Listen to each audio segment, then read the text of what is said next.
Well, happy Thursday morning, everyone. The gardener outside is through, hopefully, with the leaf blower. That's why I'm a couple minutes late this morning. It was very noisy out there.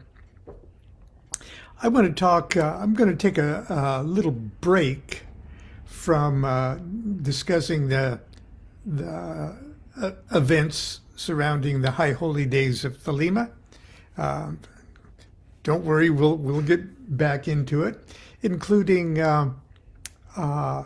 sort of a blow-by-blow description and commentary by Crowley on various sections of the Book of the Law. But we'll do that a little closer to April. But I want to talk today about ritual magic as a dramatic art form. Now, during the pandemic, over the last 3 years, group rituals in formal magical bodies, orders, and things were more or less shut down or cut way back because group gatherings were not encouraged with all of the easily contagious viruses floating around, and they're still floating around. So it was sort of difficult to go to great group gatherings, Gnostic masses, coven meetings, and things like that. And it's lightening up a little bit, but even in the best of circumstances,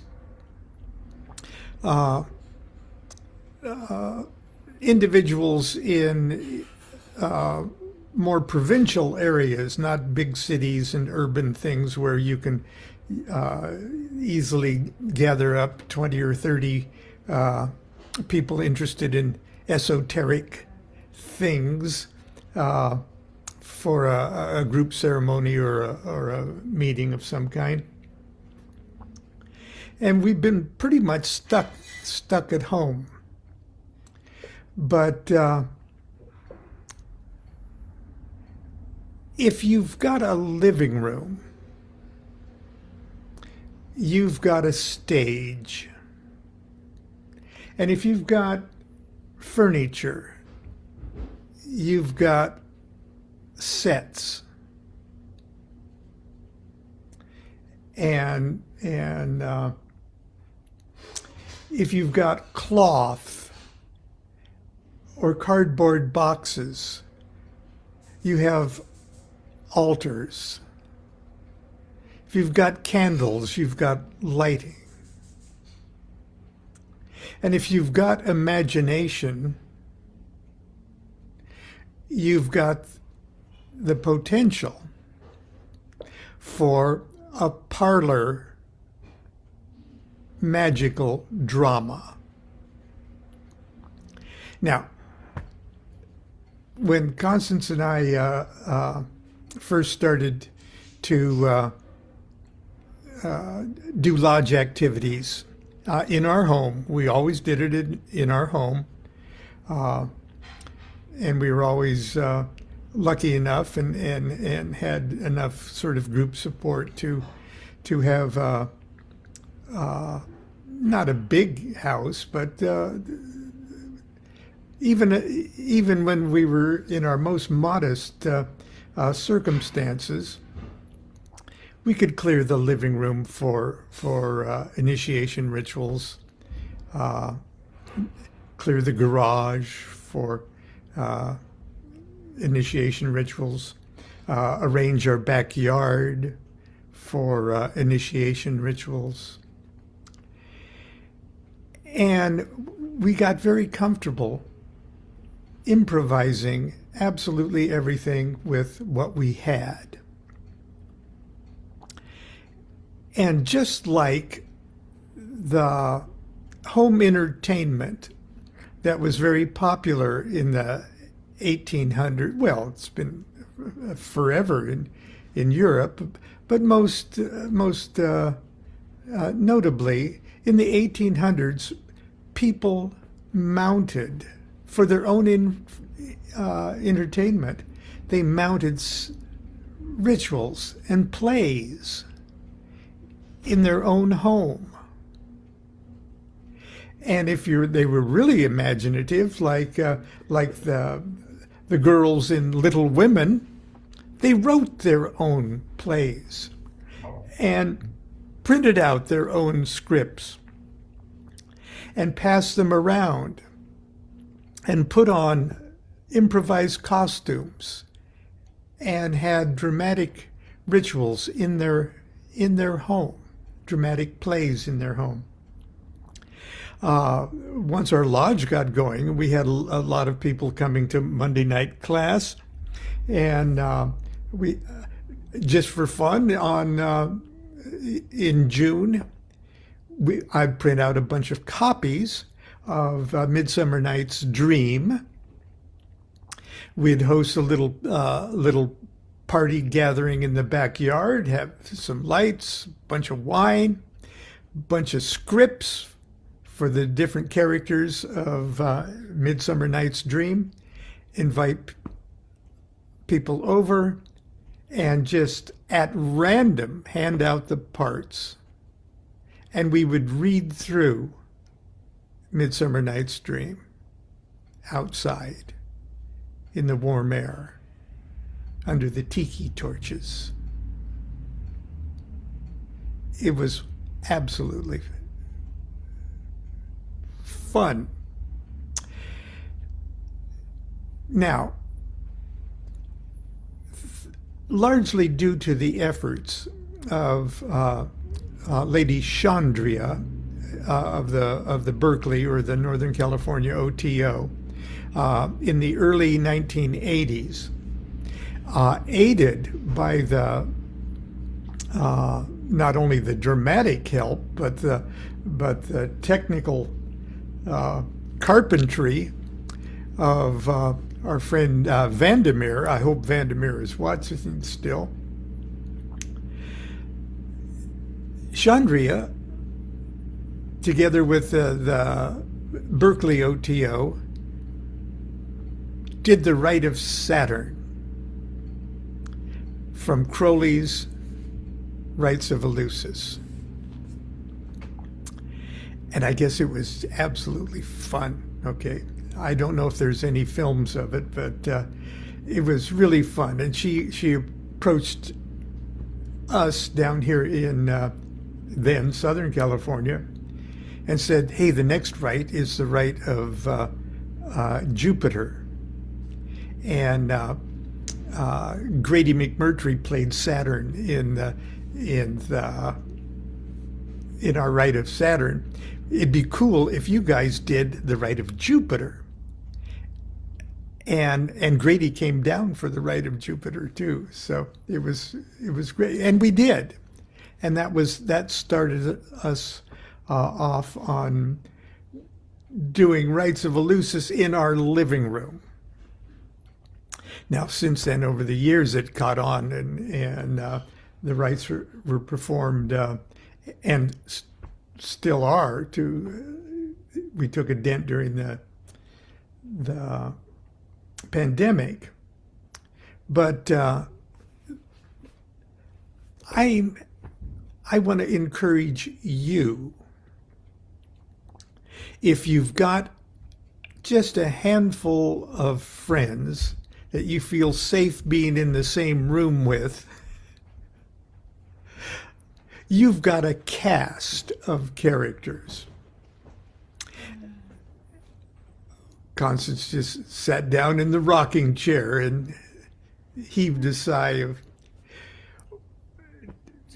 would you like to contribute something? I don't know what you said previously because I'm in the kitchen and the washing machine is talking, so it's hard to hear your voice over the washing. You often say that you are the master of wrapping cloth around wrapping rags my whole life. Our furniture's been crappy. I've thrown blankets over worn spots. So yes, our rights were very simple. Well, we tended to use togas of the appropriate colors and very our town setting. Just try to get rid of as much stuff as you didn't need in it that wasn't, and add what was exactly asked for, and do your best to have scripts memorized. But mostly we also tried to have fun, and they were initiations for everybody who did them, even though we were all typecast.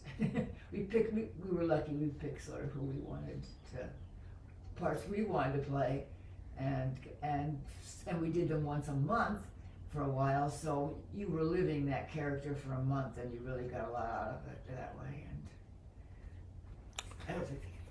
Yeah, well, once we started the rites of Aloysius,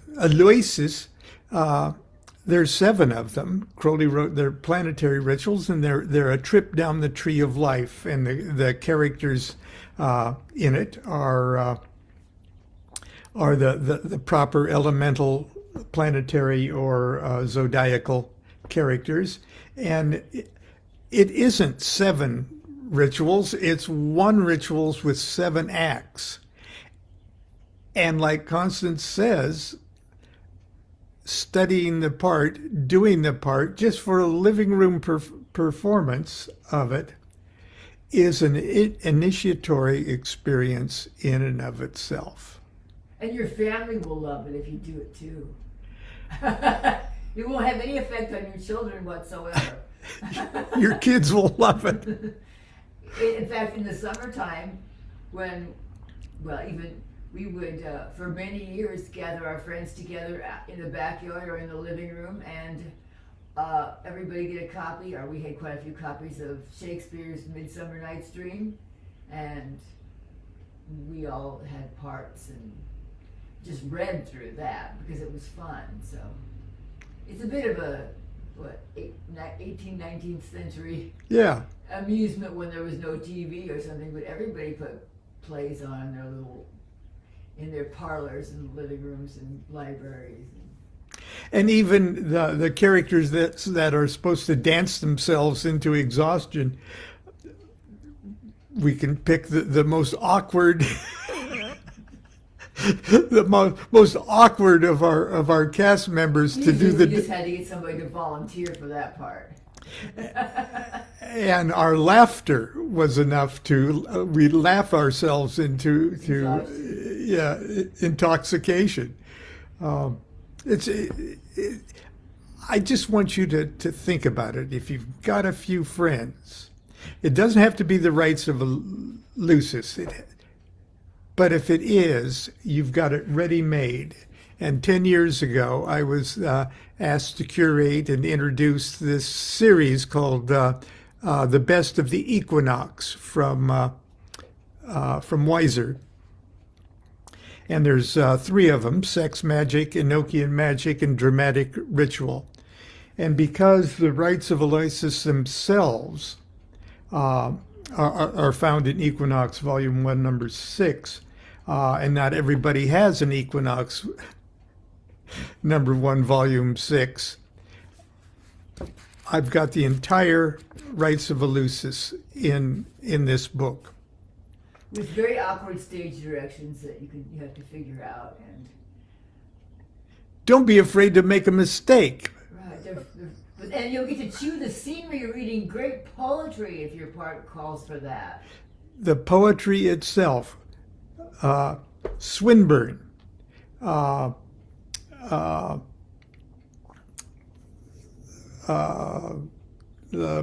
Shelley, Crowley, Captain Fuller. Captain Fuller. Okay.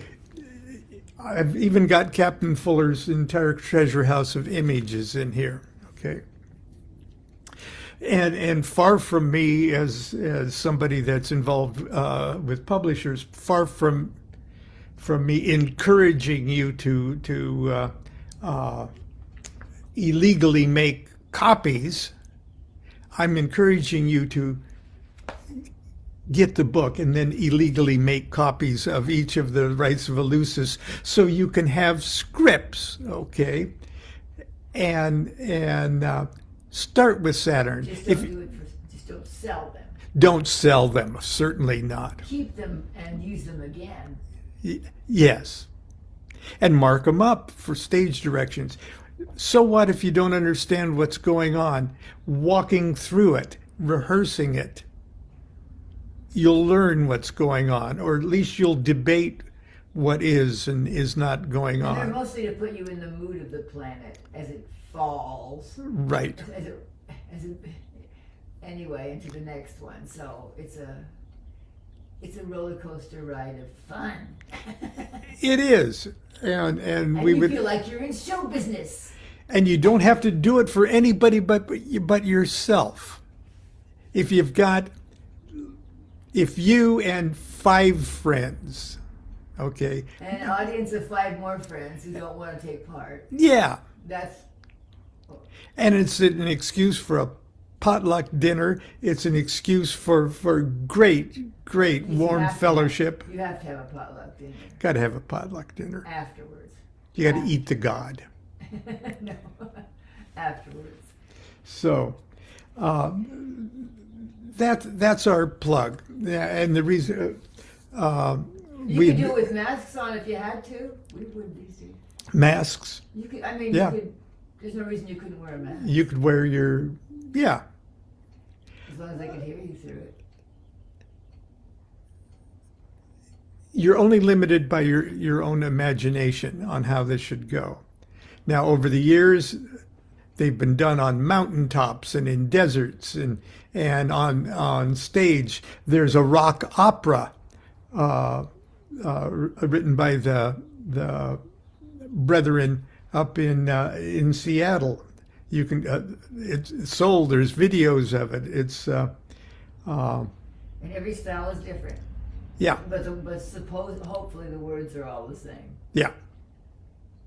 But anyway, that's our little plug. I'm going to read a little something from my introduction, not the whole thing, but that's what we'll do. Again, the book is, and you can get it on Kindle, but it's you can't print out scripts on Kindle very easily. But it's dramatic ritual from the Best of the Equinox series, from the good folks at Wiser Books. Okay.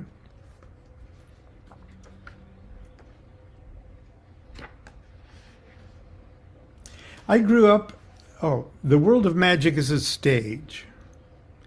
I grew up in the 1950s in a small town in eastern Nebraska. Looking back, I realize how very lucky I was to come of age in an environment where the air was fresh, the water, at least in those years, was as pure as any place on earth. At the time, however, I didn't consider myself lucky at all. In fact, I felt trapped like a wild animal in a zoological garden, run by well-meaning but totally inept, insensitive, and perhaps even dangerous zookeepers.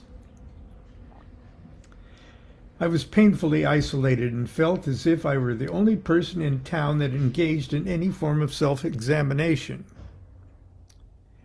I never really fit in with my peers. I refused to join my classmates as they joyously rode their bicycles through the fog of DDT spray truck killing summertime mosquitoes.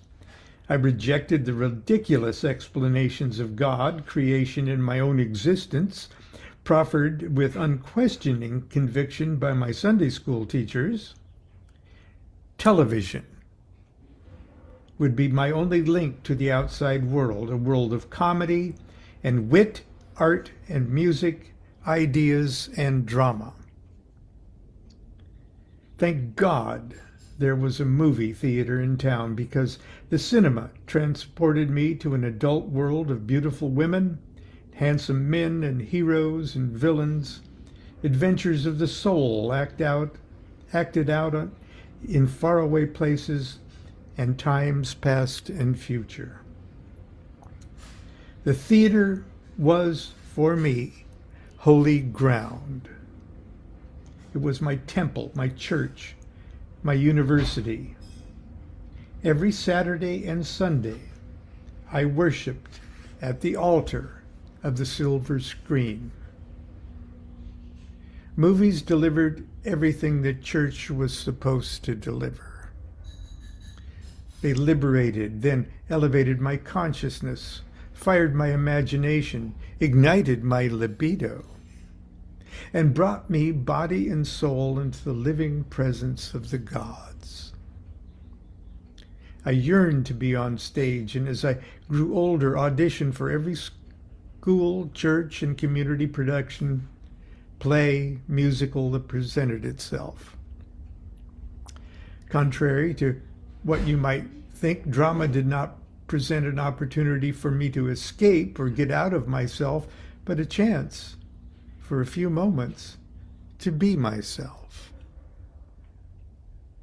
As an adult, I'd learned that there's real magical method to the Dionysian madness of dramatic ritual. Now, I gotta pause for a second. The stage, the classic stage as we think of it, is sort of a version of the amphitheater, the Greek amphitheater that looks down upon a rectangular stage at the bottom, and there are two pillars on each side of the stage. And if there is a kind of a roof over the thing, it's an arch. And because every theater in Greece, I may talk about this in a second, every theater in Greece wasn't a theater. It was a temple of the god Dionysus. Your television is a temple of Dionysus. Are you abusing it? Is it abusing you? Okay. Indeed, every magical ritual is a sacred drama, complete with all the colorful elements that contributed to the power of great theater, costumes, weapons, conflict, and most of all, love. Aleister Crowley was certainly not the first magician to recognize and exploit the power and potential of magical theater, but he was arguably the most audacious in his attempt to squarely lay it undisguised in the lap of popular culture. In 1910, the 1910 public performances of his Rites of Eleusis was a watershed moment in his magical career. These 7 planetary ritual dramas deservedly form the centerpiece of this Volume 2 of the Best of the Equinox series. Indeed, these rituals could stand alone as a valuable handbook to the modern magician. In this book, however, the reader will also be treated to a wealth of additional collateral material and images gleaned not only from Equinox Volume 1, including rare photographs, sheet music from the original productions, the essays such as Earth, and J.F.C. Fuller's masterpiece, The Treasure House of Images. And almost all of the individual rites have one, I think one even has 2 of the sections from the Treasure House of Images, which are magical incantations in and of themselves. And then there's also the introductory essay, The Rites of Eleusis, Their Origin and Meaning, from Equinox 3. And to introduce it all, we've included Crowley's words about dramatic ritual from his magnum opus, Magick, Book 4.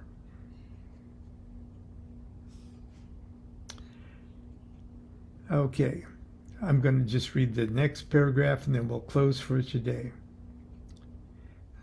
Drama is also magic.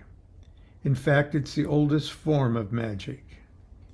We see elements of prehistoric dramatic ritual painted on the walls and caves and scratched upon bones of extinct animals. Tragedies and comedies of the ancient Greeks were written to be entertaining and thought-provoking, but first and foremost, they were religious observances celebrated in the temple of Dionysus. We may not think of them as such, but the stage, the screen, even the temple are magical, even television are magical temples.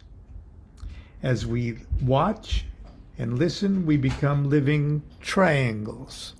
We become living triangles of evocation. Laughter, tears, and terror are literally evoked into us by the magic of the play or the film. And to test the waters of these magical plays, you can't do better than Shakespeare or Crowley's Rites of Eleusis. Anyway, that's it for today. Tomorrow we may bounce back into discussing the wonder story of Thelema in the reception of the Book of the Law and the equinox of the gods, but we'll have to see. Until tomorrow, continue to be good to yourself, be good to each other. Do what thou wilt shall be the whole of the law. Love is the law, love under will.